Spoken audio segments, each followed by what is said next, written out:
সুন্নাহ যেদিকে, একটু বিসমিল্লাহ করে একটু আগে আসেন, আসেন আসেন, অনেকে দাঁড়ায় রয়েছে। মারহাবা মারহাবা, আলোচনা শুরু করে দেবো আমরা ইনশাআল্লাহ। মারহাবা, আলহামদুলিল্লাহ, আসেন আসেন, আলহামদুলিল্লাহ। আল্লাহ আমার রব, এই রব, আল্লাহ আমার রব, এই রবই আমার সব। আমাদের রব কে? আমাদেরকে সৃষ্টি করেছেন কে? আল্লাহ তাআলা আমাদেরকে সৃষ্টি করেছেন, সৃষ্টি করে আমাদেরকে সম্মানিত করেছেন। সুবহানাল্লাহ বলে। তবে সম্মানিত করেছেন কিসের মাধ্যমে? ওহীর জ্ঞান এবং বিধানের মাধ্যমে। আল্লাহু আকবার বলে। এবং ওহীর জ্ঞানটাকে আমাদের মাঝে পৌঁছানোর জন্য রব্বে কারীম যুগে যুগে অসংখ্য অগণিত নবী এবং রাসূলগণকে আমাদের মাঝে প্রেরণ করে আমাদের উপরে রহমত আর অনুগ্রহ প্রদান করেছেন। সুবহানাল্লাহ বলবেন। এই নবীদের সিলসিলা, নবুয়তের সিলসিলা আদি পিতা আদম আলাইহিস সালাম থেকে নিয়ে আমাদের নবী, সকলে বলেন বিশ্বনবী মুহাম্মদুর রাসূলুল্লাহ সাল্লাল্লাহু আলাইহি ওয়াসাল্লামের মাধ্যমে সমাপ্তি ঘটেছে। আমার নবীর পরে নতুন কোন নবী নবুয়ত নিয়ে আসবে? আসবে? যদি কেউ মনে করে যে নতুন নবী আসবে, জাইলি নবী আসবে, শাখাগত নবী আসবে, তার ঈমান থাকবে? তাহলে আমাদের নবীর মাধ্যমে সমাপ্তি ঘটেছে। তবে আমাদের নবী সাল্লাল্লাহু আলাইহি ওয়াসাল্লাম এমন একটি সোনালী মানুষের দল গঠন করে গিয়েছে যাদের ব্যাপারে পবিত্র কোরআন ঘোষণা দিয়ে বলে রাদিয়াল্লাহু আনহুম ওয়া রাদু আন। তারা আল্লাহর উপরে সন্তুষ্ট, আল্লাহ তাদের উপরে সন্তুষ্ট। সুবহানাল্লাহ। তারা কারা? সাহাবীদের জামাত। বলেন তারা কারা? সাহাবীগণের জামাত। সোনালী জামানার সোনালী ফসল তারা। তারা হলো সরাসরি আল্লাহর রাসূল থেকে ওই ওহীর জ্ঞানটাকে নবী থেকে ধারণ করেছেন। ইনারা হলেন প্রথম পর্বের লোক। ইনাদের পরে তাবেঈনরা সাহাবায়ে কেরাম থেকে নিয়েছেন, সাহাবায়ে কেরামের পরে তাবেঈন, আর তাবেঈনের পরে প্রজন্ম থেকে প্রজন্ম আসমানি কিতাবের যে আমানতটা তারা তাদের সিনায় লালন করে রক্ষা করে আমার আর আপনার মতো পৌঁছিয়ে দিয়েছে, আমার আর আপনার মাঝে পৌঁছে দিয়েছে।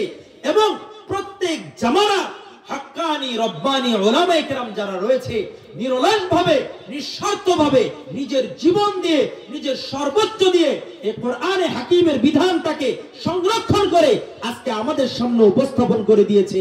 ইলমুল ফিকহ, ইলমুল হাদিস, ইলমুত তাফসীর, আরো ইসলামের যত শাস্ত্র রয়েছে। সুবহানাল্লাহ। তাহলে বর্তমান সময়ে আসমানি আমানতের রক্ষণাবেক্ষণকারীর সুনির্দিষ্ট দায়িত্ববান কোন শ্রেণী? উলামায়ে কেরাম। বলেন না, হাক্কানি উলামায়ে কেরাম। উনারাই এই ধারাবাহিকতার সর্বশেষ শ্রেণীর মানুষ এবং কিয়ামত পর্যন্ত ইনারা এটাকে বহন করবেন। এটা আমার বিশ্ব নবীর ঘোষণা। সুবহানাল্লাহ। আল্লাহ রাসূল বলেন ইয়াহমিলু হাযাল ইলমা মিন কুল্লি খালফিন উদুলুহু। এই ইলমটাকে ধারণ করবে, বহন করবে প্রত্যেক জামানার ন্যায় নিষ্ঠাবান ব্যক্তিবর্গ। সুবহানাল্লাহ।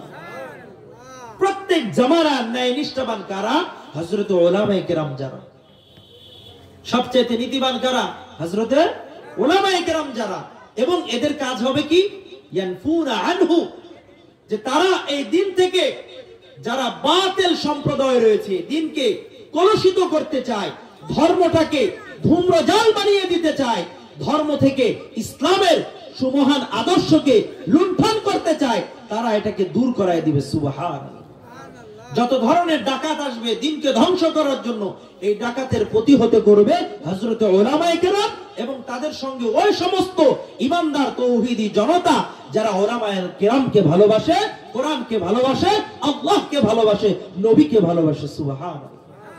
এজন্য সর্বজামানায় যখনই হযরতে মুসা আলাইহিস সালামের বিরুদ্ধে ফেরাউন এসে দাঁড়িয়েছে, হযরতে মুসা আসমানি কিতাবের মাধ্যমে ওই দিনটাকে সুন্দর করার জন্য, হযরতে ইব্রাহিম খলিলুল্লাহকে যখনই নমরুদ অগ্নিকুণ্ডের মাধ্যমে আল্লাহ রাসূলকে, পয়গম্বরকে আঘাতপ্রাপ্ত করার জন্য দাঁড়িয়েছে, তার সঙ্গে ঈমানদাররা দাঁড়িয়েছে, হাওয়ারিয়িন। হযরতে ঈসা আলাইহিস সালামের সঙ্গেও হাওয়ারিয়িন দাঁড়িয়েছে। বিশ্বনবীর সঙ্গেও যখন 1000 এর মোকাবেলা করতে গিয়েছে 313 জন সাহাবায়ে কেরাম ঈমানদারের ভূমিকায়, ঈমানের ভূমিকায় সিপাহ সালার হয়ে নবীর সঙ্গে উপচে পড়েছে যে নবীর যে দিক দিয়ে আঘাত আসবে, আমি আমার ঈমানের তাকাজা অনুযায়ী রবের ভালোবাসায়, বিশ্ব নবীর ভালোবাসায় আমি সাইনবোর্ড হয়ে থাকবো। সুবহানাল্লাহ। আর 1400 বছর অতিক্রান্ত হয়ে গিয়েছে, এখনো আল্লাহর ফজলে এই বাংলার জমিনেও এমন কিছু তৌহিদি জনতা আছে যারা হক্কানি রব্বানি উলামায়ে কেরামের উপরে আঁচ আসবে, কোরআনের কোন আইনের উপরে আঁচ আসবে, বিশ্বনবীর কোন আদর্শের উপরে আঁচ আসবে, এটা তারা বরদাস্ত করতে পারে। এতে যদি কল্লা যাই যাবে, জান যাই যাবে, পরিবার যাই যাবে, সন্তান যাই যাবে, কিন্তু আল্লাহ রাসূলের মুহাব্বতের সঙ্গে কারো আপোষ হবে না। সুবহানাল্লাহ বলবেন না? তার মানে বর্তমান সময় আসমানি কিতাবের আমানত রক্ষাকারী যারা, তারা হলেন হযরতে উলামায়ে কেরাম।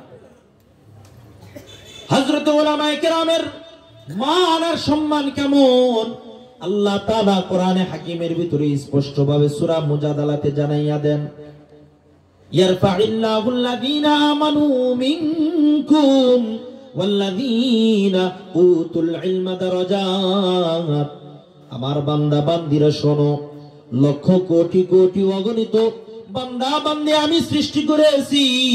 এই সকল বান্দাদের ভিতরে দুই শ্রেণীর বান্দা বান্দিদের সম্মানের উন্নয়নের ক্ষেত্রে আমি আল্লাহর ওয়াদা, আমি আল্লাহ তাদের মান সম্মান বড় উন্নত এবং উন্নয়ন করে দেব। কয় শ্রেণীর মানুষ? একটু হাতটা উঠায় বলেন, কয় শ্রেণী? দুই শ্রেণীর মানুষের মান মর্যাদা রব বাড়াইয়া দিবেন। মানুষ চাইবে তার মান মর্যাদা কমাইতে, কিন্তু আমার রব বলে না না, দুনিয়ার সবাই মিলাও যদি ওসামা বিন লাদেনের মান ক্ষুণ্ণ করতে চায়, শাহ আহমদ শফির মান ক্ষুণ্ণ করতে চায়, মাসউদ আজহারির মান যদি ক্ষুণ্ণ করতে চায়, আল্লাহ তাআলা বলেন তোরা সকলে মিলিয়া যদি তোরা ক্ষুণ্ণ করতে চাস, আর আমি রব যদি তার মানটা বাড়াইতে চাই, শুনে রাখ, তোরাই লাঞ্ছিত হবি। আর যাকে তোরা লাঞ্ছিত করতে চাস, আমি আল্লাহ তাকে মর্যাদার চেয়ারে বসিয়ে দেব। সুবহানাল্লাহ বলবেন। আল্লাহর ফজলে তাদের মান কমছে না বাড়ছে?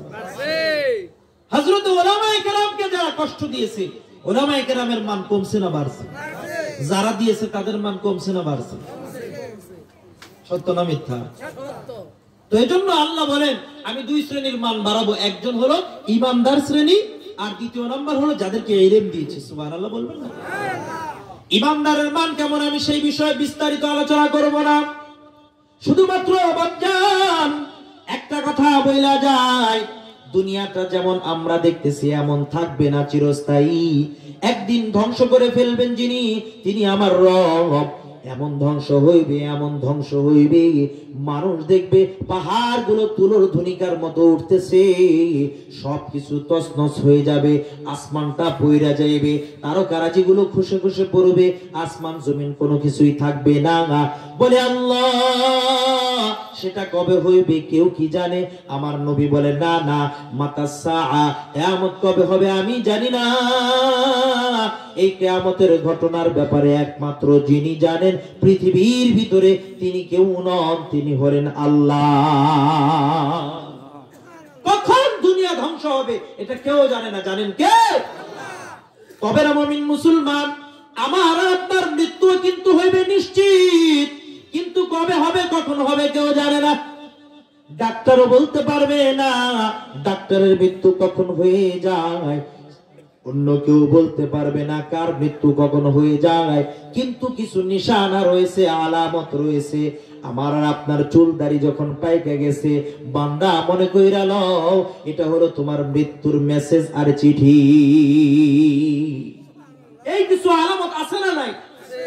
বান্দার জিন্দেগির শেষ সময় চলে আসছে, নাতি আত্মীয়কে ফোন করে বলে আমার দাদা কিন্তু শেষ স্টেপে রয়েছে, কখন যেন চলে যায় জানা নাই, আসো আসো আসো, দাদারে দেখা যাও, নানারে দেখা যাও, চাচা জানরে দেখা যাও। কেন কেন বলে? হাতটাও নড়াচড়া করে না, চোখটাও নড়াচড়া করে না, শুধুমাত্র হার্ট বিটটা একটু নড়াচড়া করতেছে। তার মানে সকল আলামত পরিলক্ষিত হয়ে গেছে। দাদা জান আর তেমন বাঁচবে না, নানা জান আর তেমন বাঁচবে না। আল্লাহ তাআলাও বলে, আমার নবী ঘোষণা দিয়ে দেন, দুনিয়া কখন ধ্বংস হবে কেউ বলতে পারবে না আমি রব ছাড়া। তবে একটা আলামত বইলা দেন, যতক্ষণ পর্যন্ত, যতদিন পর্যন্ত এই জমিনের উপরে একজন আল্লাহ আল্লাহ বলনেওয়ালা থাকবে, আমি রব ততদিন পর্যন্ত দুনিয়াটাকে ধ্বংস করব না। তার মানে হলো বর্তমান জামানায় আল্লাহ আল্লাহ বলনেওয়ালা কম, আর আল্লাহর বাহিরে দলের কথা বলনেওয়ালা, লিডারের কথা বলনেওয়ালা, যে আমারে চালায় মালিকের কথা বলনেওয়ালা বেশি। তার মানে দুনিয়ার বয়স আর তেমন নাই, দুনিয়া তার লাশ স্টেপে চলতেছে। এই কারণে দুনিয়াকে যদি ঠিক রাখতে চাই, তাফসীরুল কোরআনের মাহফিলে আসতে হবে না গানের প্যান্ডেলে যাইতে হবে? কোথায়?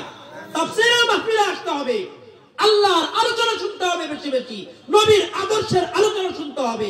ওই সমস্ত ওই হালাল কনসার্ট দেখা নিজেদের লজ্জা